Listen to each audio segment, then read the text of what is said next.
La femme de ménage renverse accidentellement le vase en porcelaine chinoise bleu et blanc du propriétaire, et se retrouve ainsi plongée dans l'abîme. Lorsqu'elle interroge son responsable, elle reçoit deux nouvelles. La bonne nouvelle est que le propriétaire voyage pour longtemps, et ne rentrera pas avant 6 mois. La mauvaise nouvelle est que le vase est très précieux. Si le propriétaire exige un remboursement, 50 ans de salaire ne suffirait pas. Jenny est complètement paniquée. Apercevant les clés des chambres du propriétaire, elle ouvre directement toutes les pièces, s'allonge sur le grand lit du propriétaire, regarde les vêtements élégants de la maîtresse de maison dans l'armoire, puis observe son propre reflet dans le miroir. Elle enfile les vêtements coûteux, et avec les flammes de la cheminée, ses haillons se transforment en cendres. Elle se rend ensuite à la cave du propriétaire, prend un steak australien de première qualité, et sort un vin rouge onéreux, comme si, en cet instant, elle était devenue la maîtresse du domaine. Mais cette vie ne dure pas longtemps. Soudain, on frappe à la porte. C'est un homme de passage, qui demande un peu d'eau. Jenny l'invitait à entrer, mais à peine entrée, sa petite amie dans la voiture appelle à l'aide. Elle a perdu les os, et va bientôt accoucher. Heureusement, Jenny a des connaissances en obstétrique.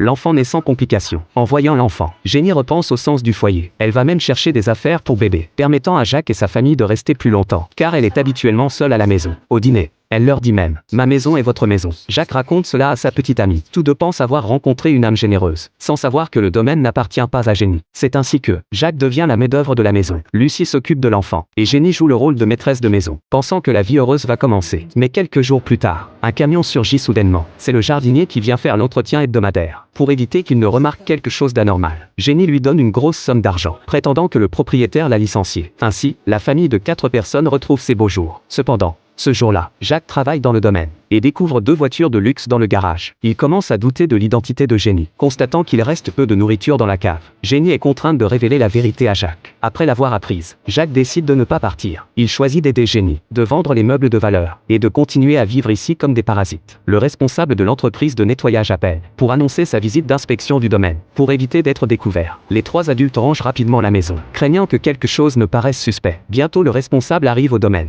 Jenny descend l'accueillir, mais à peine entré, il remarque qu'un tableau manque au mur. Jenny explique précipitamment qu'il n'y avait déjà plus de tableau à son arrivée. Le responsable attentif remarque également qu'il manque des chandeliers et des couverts sur la table. Pour le tromper, Jenny affirme que tout a été envoyé en réparation, ce qui dissipe finalement les doutes du responsable. Après son départ, la famille reprend sa vie normale, mais Lucie sent qu'il manque quelque chose dans cette maison.